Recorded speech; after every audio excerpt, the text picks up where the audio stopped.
Welcome to episode 16 of the Hard Truth About B2B e-commerce. I'm your co-host, Isaiah Bollinger of Trellis, and I'm here with Tim. Tim, Hi, take everyone. it away. I'm Timothy Peterson. I'm a client advocate for Trellis and a B2B and B2C e-commerce aficionado. And I'd like to tell you about our sponsor. Our sponsor is Punch Out to Go, and they're a global B2B integration company specializing in connecting commerce business platforms with e-procurement and ERP applications. Punch Out to Go's iPaaS technology seamlessly links business applications to automate the flow of purchasing data. And with their solution, you can immediately reduce integration complexities for punch-out catalogs, electronic purchase orders, e-invoices, and the like. And once again, thank you to our sponsor. Really appreciate it.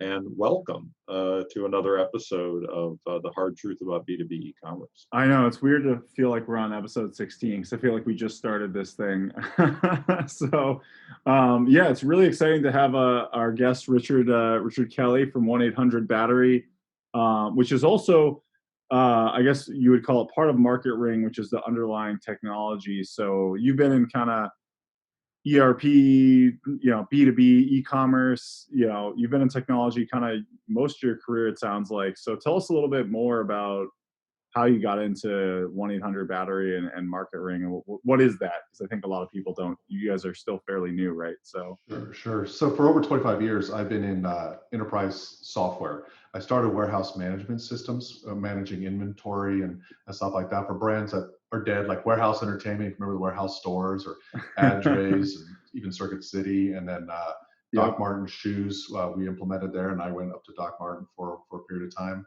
And then later I left and created a parcel distribution system. So I created the first Windows multi-carrier, multi-site EDI-enabled pack station with bill of ladings and stuff like that. We were on the forefront of doing a ship station literally 20 years ago. That grew into an ERP software company. Then we supported manufacturers and distributors at a global scale, such as K&N Filters and L'Oreal at NYX and different things like that. So I really started in the back office, as far down as telling people what to start on the where to pick, how to pick it, how to fulfill it. Moved into supply chain of forecasting at a global, allocation at a global, and just continued to move through the operations, where I ended up with a large-scale ERP system. That ERP system was then installed in a number of distributors for the battery market in the United States. And that got me into the battery market in the early 2000s. We launched a platform and an e-commerce family that at one point probably 20% of all the batteries that were going online in the United States were going through our funnel. That included integrating configurators into Best Buy and Dell and different things like that. I sold that and exited that business, and then got back into the market when I was able to procure the 1-800-Battery phone number, which took a long time. That's its own story. It's an incredible story involving Israelis and foreign countries and everything else like that. But I was able to get the access to the 1-800-Battery phone number. And then I've been launching this platform on that. And then what our platform does is it takes last mile local providers and delivery people tactics and makes that a commodity, so that we can take a brand like any battery, an AC Delco, a Valvoline, a Interstate Batteries, and we can connect the brand to the consumer, interface the dealers, and interface the last mile service providers such as roadside and everything like that. So we've created a platform that a product can be value added by any person in the chain. So some pretty incredible stuff. awesome. Wow. So quite an evolution into e-commerce. And I love that you have the ERP background, because I think that a lot of the complexities of B2B e-commerce and why it hasn't really evolved to where it needs to go, I think, is because a lot of people are still kind of stuck in that ERP world, and then they're like, how do I get this into e-commerce? And that whole shift has been, I think, very challenging for a lot of people. Yeah, for sure. I suppose one of the things that comes to mind is, you work with a lot of manufacturers and distributors, right? I mean, so you're at the center of that world, right? So what are you seeing in terms of e-commerce for manufacturers and distributors today? Yeah, well, like everybody's seen a huge push because of the pandemic and the crisis to a focus on e-commerce. It's not something you can just do overnight or throw up a Shopify site and think that you have e-commerce. That's absolutely, especially B2B. We'll get into that, some details later, maybe later. But that push ends up being two strategies right now, and it's a real bad strategy sometimes. Is they're either going direct into Amazon, that's their e-commerce. I think that's a very big danger to the brands of not controlling the consumer experience and the consumer availability of your brand and just pushing it to Amazon for various predatory reasons. And then, or they go to a D2C, direct to consumer strategy, and that has the potential to create channel conflict and doesn't leverage the existing relationships with their retail and service providers. So they go to D2C in name of quote unquote margin, that hurts them. And if they go to Amazon, that hurts them potentially even more. So I think that they have to have a different strategy, a cohesive, holistic strategy for B2B and B2C when it's all said. Gotcha. So you feel like there's kind of a missing, they're either going too extreme by going straight to consumer or kind of saying, hey, we're not even going to bother with this in the sense we're just going to ship it all off to Amazon and let them deal with it. Yep. And there needs to be kind of more of a middle ground approach of maybe doing, would you say it's more doing a little bit of D2C, some like kind of a combination of these things, or how would you? I think it depends on the channels and the given products and verticals. So it can be both, but on the B2B side, they tend to make that a secondary side. I think the B2B support on most distributors and manufacturers is like, the user experience is bad, the implementation is poor, they still have to call in purchase orders, the configuration, we'll talk that a little bit later, is poor. But so I think the B2B needs to be focused on just as much as the B2C from a distributor manufacturer. And part of that focus on the B2B is also enabling your quote unquote where to buy is not just an address, it's actually a resource that you can leverage. And that's why we built our technology. Gotcha. I see what you're saying. Cool.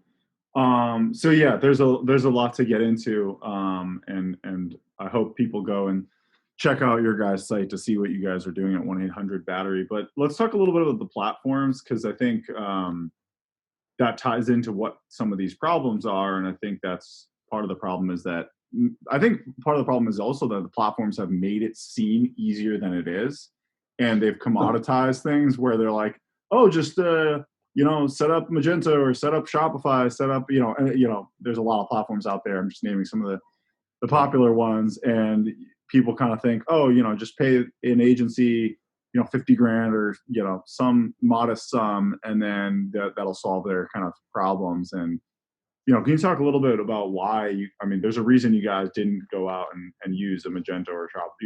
I believe you guys kind of pretty much custom built your whole system. And we got lucky in the confluence of a certain set of technologies. So we did try.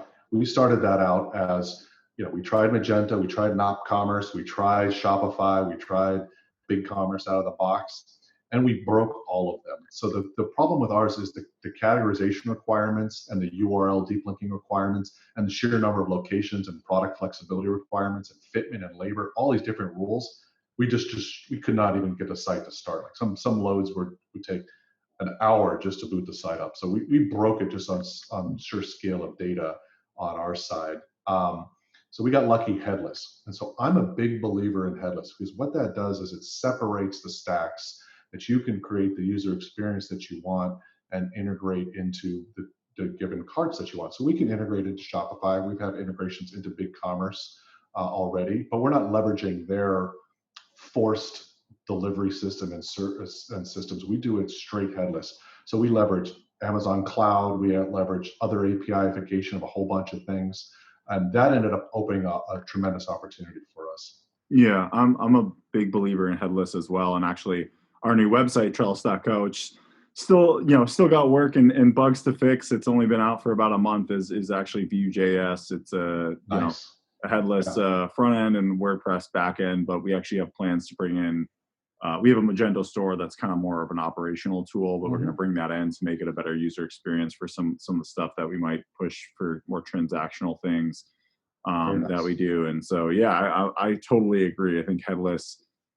Actually, I think one of our previous guests, I think it might have been Justin Finnegan, who he ran one of the larger Magento or just e-com agencies. They do a lot more than Magento, but he was saying that what's interesting about headless is that it actually has more applications to B2B in a lot of ways. It has almost more value in a B2B context than it does in B2C, because B2B has so many different systems and potential systems and complexity that in some ways it's almost more valuable for B2B.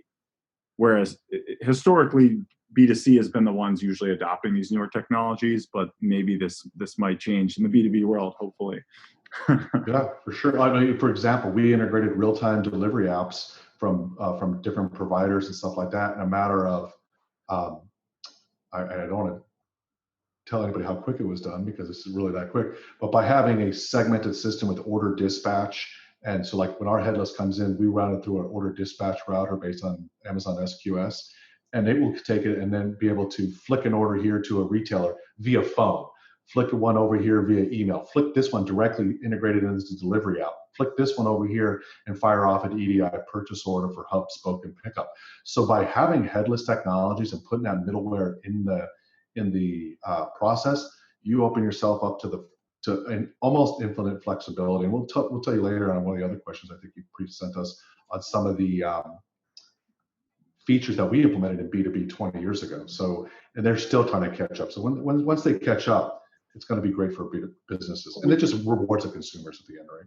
Yeah, and we could certainly dive into some of that now. I mean, because you mentioned real-time delivery and, delivery and expectations, right? I mean, I think that is a wonderful term to use when you're thinking about, e-commerce in general, B2C or B2B, like expectations, right? So, Yeah. so let's talk a little bit more about, real-time delivery and some of the things that you've, done in there, the details. Sure. So as you saw that I come from a deep ERP background, and we were solving with automation and optimization and storage and execution and ETAs and allocation, all these different processes to really get to one question is, what do you ship? When do you ship it? And how do you communicate that to your thing? So we can take, for example, we have one of the larger furniture customers in the world using our stuff. We can take an order from them and go, hey, we can't have this for 45 days because we know we've got to move it to Vietnam to the US, or part of it's in the US, and we need to do the dresser because the bed's missing so it can handle assortments and stuff like that. So by giving the ability to do an ETA to a customer, you reduce your customer service issues and you increase their expectations. So you're basically being honest with them. You're not saying, hey, I can get this to you now. I might be able to get this to you in 45 minutes. From 1-800-Battery standpoint, we've done this by kind of like an Uber-like process. We've stepped back from the provider and the location and worked backwards. So we know if there's inventory available or not, or maybe they don't support inventory. So we know their dwell time, what we call a manufacturing term, but we use their lead time of, hey, how long will it take them to get that? So we'll show an ETA to the person during the process before checkout that we can get that battery to you within 90 minutes or 80 minutes or 45 minutes and adjust for traffic in real time, all these crazy things by the benefit of using headless when it's all said and done. So when you give the expectations to the consumer and you're focused on just capturing ETA-like data, you go a long way to improving the processes. It's a great explanation. So one of the no, and that's I think our listeners are going to really appreciate that, because it was a great explanation, and it's something that all of us are thinking about. So thank you for actually putting that out there to the world in such a clear way. But one of the things that you've mentioned Uber a couple times. Can you talk just a little bit more about sort of the driver app and a little bit more about what has happened over there? I'm just curious about it. Sure, yeah, I can go in there real quick. The thing about Uber is it's really good about giving you once you booked the order or once you booked the ride, it gives you a lot of interim status. So we did the exact same thing. As we booked the task or the thing, we're letting them know where the driver is without having to download an app, so they can just click a link and we text it to them, SMS. When the driver gets close to do the delivery or install, it texts them, hey, the driver's almost there. And then we obfuscate for people, I've learned obfuscate is not as a common word, but we make it private, the communication, that the driver can communicate with the delivery and vice versa, and make that in a private fashion using Twilio and different things like that. Okay. Like everybody else does. So that consumer is always being updated, but not over inundated, not spam, not email, whatever it is. We found that SMS is the best format for mobile delivery and install because it has 100% open rate or so close to open rate, right? And they're going, oh, good, now somebody's coming to me. So they're not making another call to the call center. Hey, where's my driver? Whatever, because they can see it themselves. And so we took that into our last mile tactics when we started going down the market. So, and Isaiah may have a follow-up here, but I want to eventually tie this to the next topic because I already identified like success and failure here, right? But let's go put that over, park that for a second. Isaiah, did you have a? Yeah, I just wanted to expand on this. I mean, it does tie into success and failure, and I think that is kind of the crux of what's failing in B2B right now is that B2B, like people buying in general, whether you're a business or a consumer, your expectation is that you're going to get something closer to an Amazon or Uber-like experience, right? We're used to DoorDash or all these things where you can go online, quickly book an appointment, and when you're not getting that experience, it's kind of frustrating. It's not like literally, me and my girlfriend are going through an insurance process, and it's so frustrating to get a quote. Like it's been. When talking to the companies, I'm sure there are more automated things we could have used, but when you're talking manually, it's very frustrating that the quoting process has been fairly slow and frustrating. And I think that's what's kind of missing in B2B is that right now things are still stuck in calls or these very old school buying processes, and not enough of it has kind of moved into that real time delivery expectation. And I think a lot of that is because it's either stuck in the ERP and then they have to make this massive investment in e-commerce, but then that's disjointed from the ERP. So I'm just kind of curious, kind of circling back to that a little bit, like what for the average company, like what would your advice be? Because a lot of these, let's use the SMB example, the average $50 million distributor that's not that can't just throw $1 million at their e-commerce site or $2 million. Their margins aren't high enough to you mean other than use our technology and go to market with almost no risk? Okay, we can get into that later. But maybe they should just talk to you and look at marketing. You put Trellis on the UI and the front end, the consumer experience, we glue it all together on our tech, and you'll be up and running in a time frame. So that is one option. You cannot even imagine. So it's interesting on the question there is it's breaking everything down to its little component. So they silo it into how they conceive the world. And we've been always very different, being an enterprise software development company for 20 years and everything else like that, is the same process. We have gateway processes, we like to call them, and it depends on what they are, for allocation, for purchasing, for customer service, for all these different things. And the importance is that's just a point to hook into. So it can be hooked into API, it can be hooked into ERP, it can be hooked into e-commerce. And so for us to do a delivery experience, I don't need e-commerce to do that. That's a separate component. So I can have my e-commerce system, my ERP system, dispatch the order into the same funnel and API system that the e-commerce would to route the order and do the delivery experience. So they can actually step what's important to the business. So some businesses, it's important to do B2B e-commerce.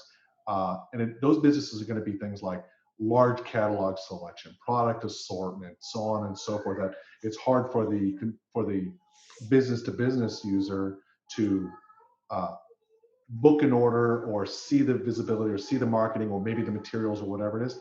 But there are B2B businesses that they only support 10 products. So e-commerce is nothing. But that 10 products can be enhanced with delivery technologies. So I would silo each little business benefit into its little component. And that's what headless comes down to. Headless isn't some fancy, it's almost an overly fancy term, but all it is, hey, we're taking this component, and it used to be the front end, and then we're saying we're going to make these other components, and then they're all going to start to work together. And that's the benefit of React technologies. You use Vue, we use Next.js. Yeah, well, we actually do use a lot of React. It's just we chose Vue for our website. But anyways, that's it doesn't matter. It's JavaScript. It doesn't matter. Yeah.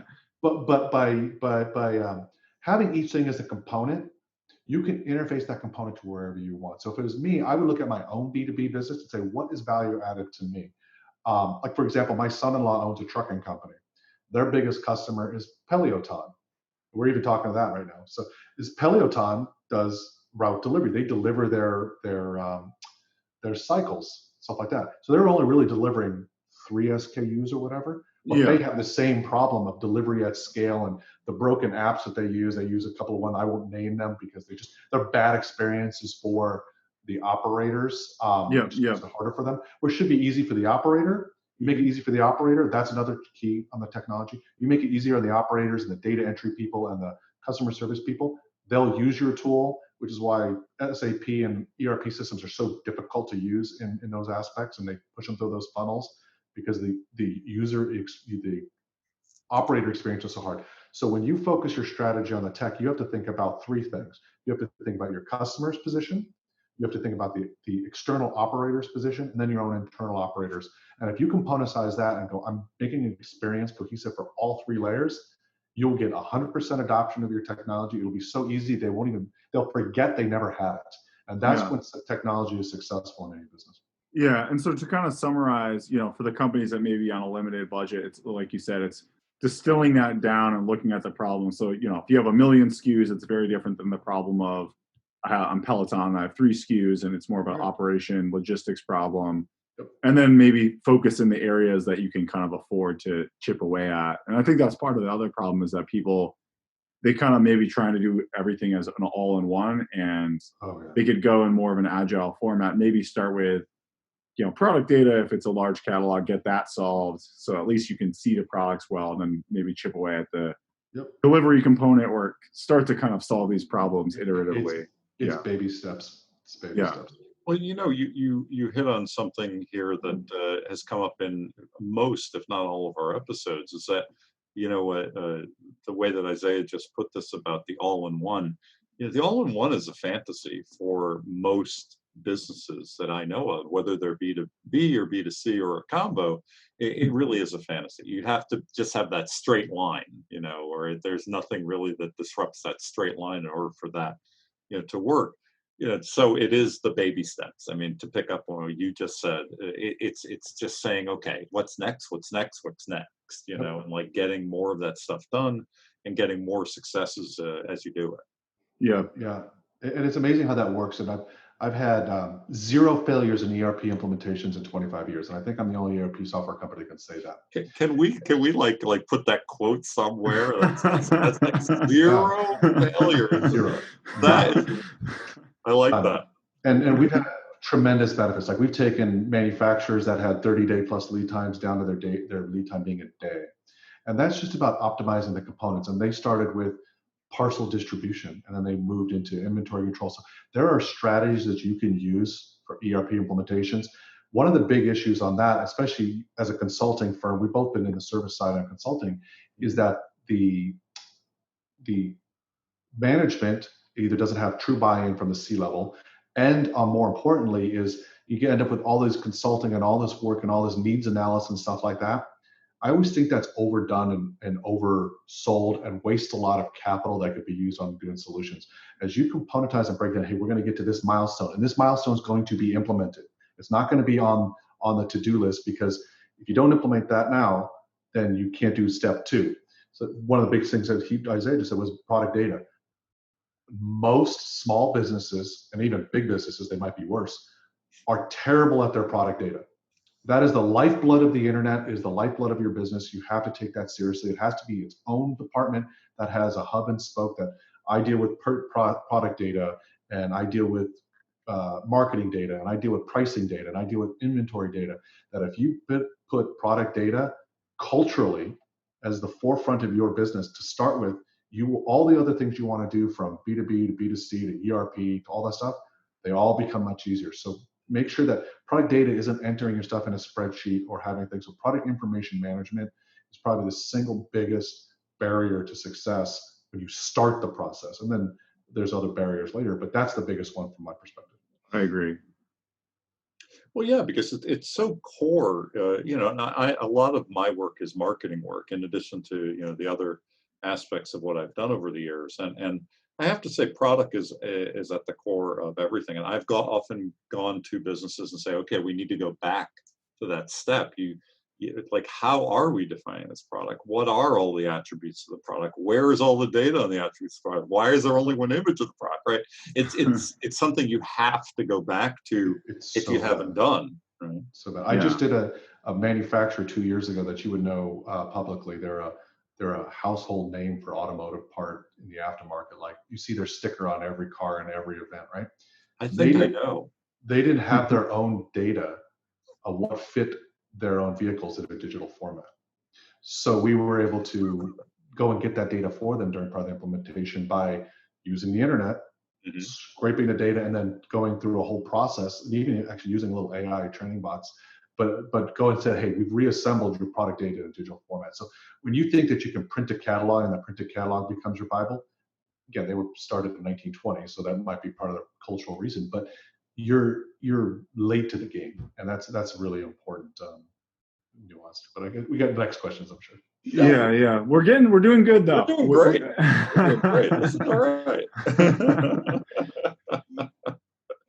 So we kind of tied into the B2C stuff, but Tim, I think Yeah, maybe we should I get mean, more into let that. me kind of weave some of these things, because we're covering a lot of great ground here, and that's really what our listeners are here for, and our viewers are here for. They want to meet great people like you who have a lot of success, right, and really have your finger in a lot of different, places. You've been there, you've done that, and you're offering them, a lot of great tips here, really on how to view things, right? So for me, I always I love going to two different, kind of sides of a coin. It's like, success and failure, which we've been talking a lot about, but really B2B and B2C. And, it traditionally, I would say, or in the last however many years, I would say that the most innovation was coming B2C to B2B. That may be changing, or a lot of things are originating in B2B today. But what do you see about this? So, like, what angle do you come from? Do you see a lot of innovation still happening in B2C that B2B hasn't quite pulled from yet, or what do you think? No, actually, since we were ERP and back office, we had B2B functionality. I'll give you some examples of what we did almost 20 years ago. Is the B2B has to have more business rules flexibility because they're handling more spots in the chain. Everything from we were doing blind drop shipping of 20 years ago, third-party freight billing, packing slip customization, product private labeling on demand. We've supported that for a long time. Contract pricing, multiple price levels, multi-warehouse support, allocation and ETAs, which we talked about earlier, which I'm a big believer is allocation ETA. If you have a true allocation ETA system, not a min-max or not something that you're literally saying this order will get this product, you can go a long way to improving your ETA and operations. Multiple users on an account, SKU lookup by your SKU, not the B2B SKU. So you're just putting in your own catalog. You're not having to think about it. Order import versus 80 APIs or spreadsheet import. There's a bunch of different ways to do that. There's so many different details and things that need to be done in B2B that we did 20 years ago, just because that's what it was required to get people to adopt our systems for those channels that we implemented B2B in. So that has to be more and more commoditized and more thought about as all these little business rules. Because what you ever see in any type of enterprise technology is there's going to be an internal resistance. So the internal resistance is going to be, well, what about this? And what about that? And what about this? And what about that? And you go, those little check boxes that the blockers have in the thing is usually because they're responsible for that internally and they don't want to lose control. And losing control is not losing control. It's managing by exception instead of managing everything. Mm-hmm. So when we implement ERP, we implement B2C, we implement every doesn't matter what we implement, is we're always looking to say we want 90% of everything to just flow through. And then the 10% really does require human interaction, and every business is always going to have that. Even if it's 20, it's a Pareto rule. If it's 80-20, is spend your time on the 20% that causes issues. Don't make 100% of orders or issues. So by having all those little check boxes and adding your B2B flexibility, both ERP, external APIs, whatever it happens to be, you reduce that 100% down to 80%, down to 90%. So that you're only managing the exceptions. You can scale a business. I'll give you an idea of one of the companies we did. When we started, they were $16 million. They had 400 employees. They were barely making payroll. When we left, They were $250 million and sold to Goldman Sachs. And the reason that happens is, and they had the same number of employees. Okay, that's interesting. That's good. Wow. Wow. Wow. That doesn't Wow. happen often. It doesn't, but it does happen if you apply technologies and baby steps and all those little connecting dots. So you can grow to as big as you possibly can imagine your market. And technology was the 80% driver of. They had a great brand that was sitting dead forever. Doc Martin had the same issue when we went there. They had issues when we started, but the is by doing those little things, you create a better operation and you can scale because you're only managing the exceptions. You're not managing everything. So is it fair to say, and you know, the way I look at it is that B2B, to your point, in a lot of ways, they've been ahead and they still have very sophisticated kind of like potential. Now, it depends on the organization. They've got these, you know, sophisticated ERPs and, you know, operational processes. But the problem is that's not visible to the customer. So going back to the concept of headless. So it's like, I think to Tim's point is like, is B2C really what the problem is that, you know, B2B in some ways is more advanced than B2C, but it's all behind the scenes. So you don't actually know what's happening. Like you don't know how they're making the order. When you buy, you know, your desk or whatever, like you said, you don't know that it's going to Vietnam and then all these places and all this craziness. Absolutely. So really what the problem is that there's that user experience ETA layer that's kind of missing from B2B that B2C has kind of started to master but they might be lacking some of the operational components that B2B has. Right. For sure. Is that kind of I'm just trying to kind of sum it up. That's a very good summary of what I'm doing. And that actually kind of leads probably to the last part of that is why the disconnect. And it's usually because they've siloed the teams. I'm a big flat hierarchy person, so that they should all be doing, you know, you might be the expert in this subject, but somebody's the expert on that subject. They all need to cohesively be working together to make everybody's life easier. And so the e-commerce team is stuck under marketing and they're away from manufacturing and distribution. Yeah, I totally Distribution people are stuck in that. The CIO is responsible for back office and the CTO is responsible for architecture. Like it's all over the place. And what they need to basically come down and say is, how do we make sure this all fits together like a puzzle? Because it is a complex puzzle. So if those rules are in the ERP system and they're handling those things, if you're handling it over the phone, you can codify it one way or another. If you don't have the tech, you can build the tech or buy the tech. If you have it in the tech and it's stuck in there and it's not in the B2B, you need to expose that, because all business problems come down to two problems, only two: communication and information. So if you solve the communication problem, which B2B is nothing but a communication tool, you solve the information problem, you've gone a long way of making your life easier and making your customers' life easier and your internal people lives easier. Gotcha. Yeah, no, that makes a lot of sense. And one of the reasons I love e-commerce is because I truly believe, like, if you're doing it right, it's kind of the intersection of all departments, right? So if you have a good e-commerce department, they should be talking to operations and fulfillment and then talking to sales. And that's where I think is, to your point, where it fails is that what happens is e-commerce, you know, gets lumped under IT or gets lumped under marketing or gets lumped under one department. And then they're just, they only care about that little thing that the department cares about. And then it doesn't really become very successful because it needs operations, it needs customer success and customer service, and it needs everything, right? Like it's your business. I mean, one thing I would say too, Rich, is that you seem like so on target in the way that you've like crystallized a lot of these things that, you know, we've been talking about, and we're all challenged by and working on, and, you know, see the successes of. I really love your approach and the way you boil it down. Do you have a series of ebooks or anything? No, but you know what? I should write a book. Yeah, I really think, and I don't say this to many people. I should. But you've got it like compartmentalized in a really good way, and you've got the cred and that history, right? All of these decades that you've seen it all. I really, really like, you know, the way you put a lot of this information out to our listeners. They're going to appreciate it. You should do more of it. That's what I say. Thank you. I got very lucky.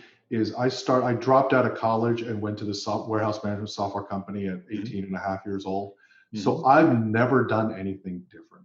So I've been focused on, you know, billions of dollars in business. I grew up in it. I didn't know any different. And by having access to the data pre-internet, like, where you could write the database queries before there was even really, I think we're in Oracle version 2 at one point. But it just gives you a different perspective, because as that data's funneling through, it gave me a wide lens of how do I, control the data, because as you get more and more data, the more and more opportunity you have. And that's how I built the application businesses. But it was really just, whatever higher power in the universe that you believe, they basically, I was going to med school is what my plan was, is they literally took me out of that and said, here is this thing, and self-learned, self-taught, self-exposed, and it was just luck. And it came down to common sense and asking that question, why, and then how. So every time it's like, well, it works this way, and I'll go, well, why? That doesn't make any sense. We can do it. There's a million different ways. What do you think it is? And so I've had hundreds, if not thousands of people give me their input on how they saw the problem, what that problem was. And then I'd have to boil that down and break it down to a component so that I could have a developer work on it as well. So bridging the technology, bridging the business, bridging the user, and bridging the data, all those things came together. And I started at such a young age that it helped crystallize all that stuff over decades once all said and done. Wow. Yeah, that's pretty impressive. And speaking of all that knowledge, I want to just get to, we're actually getting through everything, which I'm impressed that we were able to get through it. That's a testament to your concise but yeah, I gotta full say. answers. Is going back to kind of the B2B complexity. For a lot of people, I think in B2B, they overcomplicate it, and then so I see two problems. I think sometimes they either overcomplicate it or they assume it's too similar to B2C, because there are differences, right? And you talked in the ERP side, you talked about that with like company accounts. Corporate accounts is like one of the most common things in B2B e-commerce that most people aren't using. Like most companies we talk to aren't properly using corporate accounts for B2B e-commerce. So I'm just curious to hear what you think some of the key things specific to B2B that you would do if you were an e-com. Like, I just want to keep it a little bit simpler, and let's pretend they don't have your amazing technology, and let's just say they had to build just kind of a more basic B2B site with 10,000 SKUs, something kind of in the middle of the road, kind of there with a B2B experience. What are some of the features that are different? Not just buy and add to cart and you get your list price, because we all know that's probably not. It cannot be list price. Well, that's the first one I would do. Is the customer? Well, two things I would do if I was on the B2B to make them feel as part of the process. First, it all goes back to culture. Is you have to have C-level buy-in and understand that it has to work. Like culture is a big differentiator for success in all these aspects. So get the cultural stuff down, get the open honesty in the team, and then move forward. So that's the first thing, because you're going to make hard decisions, and hard decisions require honesty. The first thing I would do on the B2B stuff is I would focus on the corporate accounts. I would make that their ship-tos are integrated automatically. They're a multi-ship-to thing. I would make sure that their pricing, because pricing could be complex, it could be geolocated pricing, facility pricing, contract pricing, timed pricing. For this month, it's a campaign that it's $50 off, whatever it happens to be. I would make sure that your pricing into your B2B is 100% of the time the pricing that you're going to give that to your customer. Because if you just show a list price, it just becomes you don't have to sell me on that. But I totally. So pricing is number one. So if you're communicating to, and then the final part of that would be letting the customer edit their own ship-tos and get that into that buy-in that they own that data a little bit, right? Yeah. But and make sure that they can put in their own SKU, so that their own SKU plus their own pricing makes them feel like they're part of the process, because they're not having to look it up. They're not having to do any goofy thing. They can put in their part number might be VAB1234, and your internal SKU is 03-2630 because you guys different systems. Go ahead and make sure that you do for your B2B customer what you want done for you. So it's a simple mantra. It goes back to biblical things. Do to others as you would do unto yourself. So make sure that your execution is what you would want them to do for you. So if you put yourself in their shoes, and go, boy, I would really like that to work that way. Do it without excuse, without delay, and without nonsense. That's what you have to do. And I think that goes a long way to changing the mindset culturally, operationally, and executionally. I totally agree with that. But one of the things that I think is sometimes a hindrance to this is partly the headless, the lack of headless, because if you have to integrate ERP, like one problem we see is if you have two pricing, let's say you have pricing in your ERP and then you have pricing in the ecom platform, the ecom platform is going to display the pricing, right? So there's a few ways you can do this. We've actually had it automatically display the ERP pricing using APIs. So it just automatically pulls in. That's the way. But the problem is some people's ERPs are so old and the APIs are so bad, they can't do a real-time lookup on their API, on their price API. So other than calling us to use our technology, we'll always get past that one, is that pricing doesn't change that often. So what you have to do then is build an extract import and then extract import it into a public cloud database and whatever it is, and extract then the data. So and you could do that, like literally that project sounds like complex to everybody that's going, wow, our pricing stuck or our ERP is so slow, we can't do that. You don't have to real-time call the ERP. You build a gateway. And that project that you just said there is measured in days or hours, to be honest with you. So you can extract data 100 different ways. You can schedule that and you can build that price engine in a shorter time than upgrading the ERP, right? Because don't upgrade the ERP until you really need to. That's what I'm saying. And as an ERP guy, right? It's amazing. You gave that biblical reference about do unto others, but it's so clear and so direct. Again, I just give you a lot of kudos for this because again, there is something about how people overcomplicate or the challenges that are real that they get so mired in and confused in.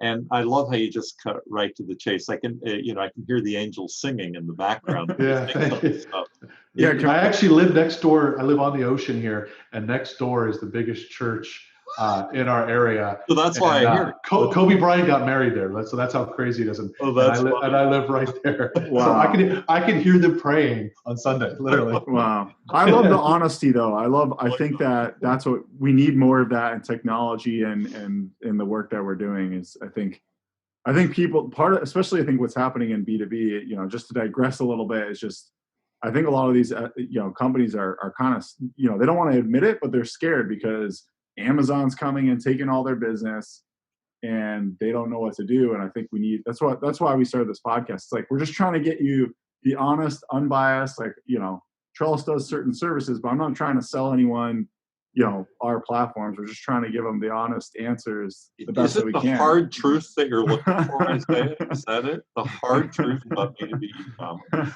Right. The hard truth. Yeah. And it always goes down to culture though, right? So it's important to break those silos down and get management and ownership to go, boy, it should just work that way, right? So I think that's what set my whole career apart from day one. And early on, I was like, I wanted to get fired. I wanted to go back to college. I didn't want to be working 15 hours a day and having all this responsibility and everything else like that. So I kept on challenging the narrative of why shouldn't it work that way? Isn't that just common sense? Like it should just be automatic on this thing because we have all this computing power, which I thought was amazing back then, which literally the iPhone has a 10,000 times X more power today. So the ability to do it today is easier than when I started 25 years ago. So there is no excuse. There is no pricing, whatever it happens to be. There is no excuse not to do it today, not to do baby steps. You don't have to go crazy and implement SAP. You don't have to go crazy and do whatever it is, but you can take a baby step and just baby step it along the way. And, I agree. And that's all it takes. Incremental improvements. Every day you're doing something different. And I agree with you. I think that's a cultural issue. I think that part of what we also want to achieve with this podcast is change the culture in e-commerce and especially B2B e-commerce, because we think there needs to be that cultural shift because like you said, the ability is there. It's a cultural issue, I think. Tech people tend to over-tech and complicate things. Mm-hmm. Some people tend to oversimplify it. Some people tend to just be drama and they're just negative and pessimistic by nature. My nature is very positive. I think the world is better now than it was 20 years ago.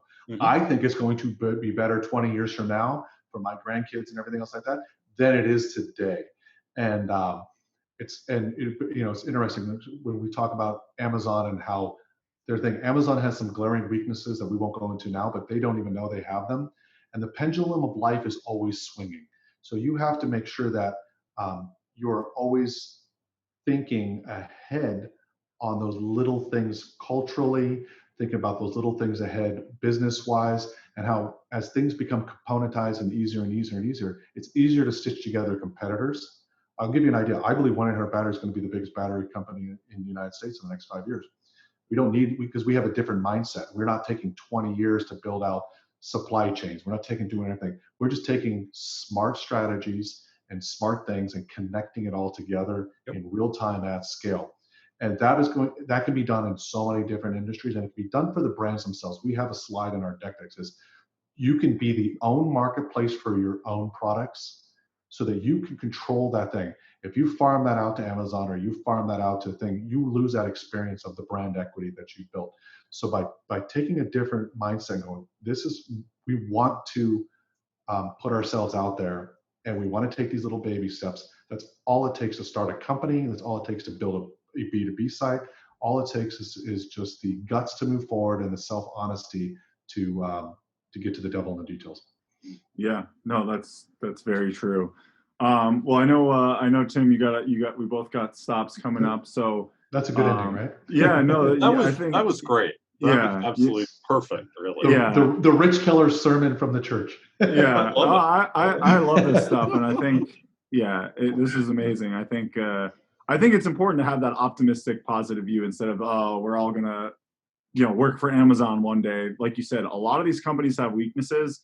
And a lot of times, the bigger they get, the more weaknesses they have, because the backlash is coming, and people are believing in some. I'm a big believer in local sustainability, local economies, creating value add for your fellow man in your own community. I'm very altruistic, and I think that Amazon's predatory tactics and just being doing what they're doing is going to hurt their brand. It already has with. They decided what's essential goods. They Prime all of a sudden didn't work anymore, even though you paid for it, right? It just all of a sudden no longer 2-day delivery during the supply chain resiliency breakdown. Their supply chain didn't break down. It's just important to know that people like people, and when they like people, they like their neighbors, and they like their neighbors. They like the local store they buy from, and by enabling that from the B2B guys to their retailers at scale, and as well as taking that as a mantra going forward, you create a better America, create a better city, and it all starts with just your little nexus. And that's my final sermon. We got to get you your publishers, because you're ready. You're ready. I want to read those books. I want to see what's out there. You help me ghostwrite it. We'll do it. We got to do it. So we kind of got into that last thought on what is this coming decade for B2B e-commerce, and I think this is the timing of this is great. 2020, right? I think 2010 to 2020 was kind of like the B2C, revolution, and now you saw with COVID, it's into like the 30-40% online B2C. But I think B2B, we're in the earlier stage of that evolution. So I'm just kind of curious, what do you see? I see things getting easier, and I always believe in the power of Moore's law. As everybody knows, computing power. I also have some laws in myself. Keller's laws is the data keeps getting available, so that whatever happens, be real time, everything else like that. I think the next interface will not be web; it will be voice. That you'll go, I need XYZ to the thing, and the phone will and automatically take care of all of the interfaces that we're talking about. Cut the order at the right price, send the driver with delivery and everything else like that.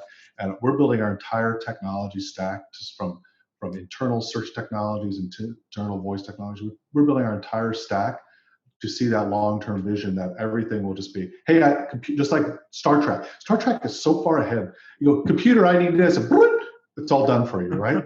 That is where we head. AI allows that for conversational. All the little glue technologies are coming into place that our grandkids might not even need a web browser because they can just say it and it'll happen. Yeah, it's funny because That might be the most advanced answer we've heard yet. I think I think me and Tim are like, everybody talks about nonsense and almost this big picture fluffy thing. You gotta get dirty. You gotta do the hard work, and that's my personal belief. That's awesome. So there you heard it, everyone. Build the infrastructure so that one day when you won't need it. But that when people ask for your thing, you come up. When I think Gary Vee talks about that. He's like, when someone asks for soap or whatever, you want to be the one that comes up, right, on Alexa. It'll be smarter than that. It'll know what soap you like based on your skin type and your age. Like, it'll be so smart that it'll just go, wow, that was easy. I got the soap that's for me because this soap dries my skin and this soap doesn't. So when you're thinking about the devil in the details at scale and not generic, it will allow you to be ahead of the game. Wow. Well, I think everyone's mind is blown right now, so we can leave it at Great place to stop. That's amazing. So, call us, Dove. We'll help you. Well, thank you so much. This is awesome. So for everyone that wants to get in touch with you, I believe it's 1-800-BATTERY, or what's the best way to get in touch just with you? email me. I'm on LinkedIn. I actually prefer business-to-business contacts on LinkedIn. I love LinkedIn as a platform. I know some people don't. I do. I like it as my business platform. It integrates into my CRM, so like that makes it just easier on me. But it's Richard at 1-800-BATTERY.com, and with no hyphens, just Richard 1-800-BATTERY.com. And again, LinkedIn, it's Richard Keller, and you can LinkedIn search me and just add me. I'm an open book. I do angel investing. I also do mentoring of startups. Wow. I believe my localization is also about giving back. Is saying, hey, here's my experience, and if I had somebody in my life that had my experience 25 years ago, I would have dodged a lot of bullets that I took into the shoulder. So that I'm an open book. It's a very simple thing. And then that's awesome. Reach out, and I don't care if you're a college student that has an idea, or if you're the CEO of Tesla. I want to talk to him. I own 5 Teslas. He needs to call me. Elon, listen to this podcast. I want my call. If we can get him listening to this podcast, I think we'll get some more, more viewers. Yes. Well, I want to thank you once again, and I'm going to have to sign off because I'm done too. Coming up right now. But this has been such a pleasure. We got to get you on again. Yeah, this is awesome, Richard. I'm gonna send you an email, and we'll be in touch. Great, thanks, guys. It's a pleasure.